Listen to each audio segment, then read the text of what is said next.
Бүгін мен районun барын кыдырадым. Мен районun бардык жеринде, Кудайга шүгүр, жерде силер мени иштеген үчүн эл журт таанып атат. Бирок административный ресурс бар. Ким айтат аны жок деп? Мен ушул Зак айыл өкмөтүндө айтып коеюн. Административный ресурс иштеп атат.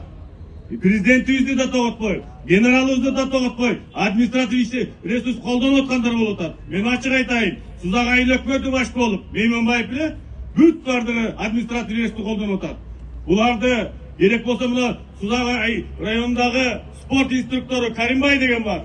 Мамлекеттик иштин таштап, 8 сааттык ишин мамлекетке кылбастан ушул кээ бир адамдардын штабында жүрөт. Андай болбош керек. Мен жалпы элдин алдында президентибизден, генералыбыздан суранат элем. Мен бүгүнкү отурган менин кече 20 күн мурда коллегам Аким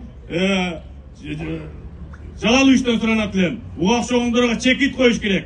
Бул шайлоо мындай өтө турган болсо, бүгүндөн баштап таза өтпөсүндө белгилүү болуп калды. Ошондуктан менин коллегам Акимге сунуш эле. Бүгүн айыл өкмөттү, бүгүн жана кызматкерлерди иштен алып, не только кызматтан ишке алмак турмак, аны мыйзам алында катуу чараларды көрүш керек. Мындай жол менен саясатта эртең биз жеңилип кала турган болсок, эртең бир татыксыз инсан шайланып кала турган болсо, все равно наразычылык пайда болот. Мен ошондуктан мамлекеттик саясатты жүргүзгөн ар бир инсан президентибиздин, генералыбыздын сөзүнө каршы иштебеш керек деймин.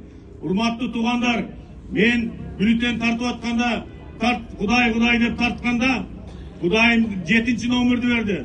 7 өлчөп биргесиңиздер, урматтуу туугандарым. Урматтуу эли журтум, 7-нин бири Кыдыр дейт. Ошон үчүн 7ге добуш бериңиздер. Рахмат баарыңыздарга.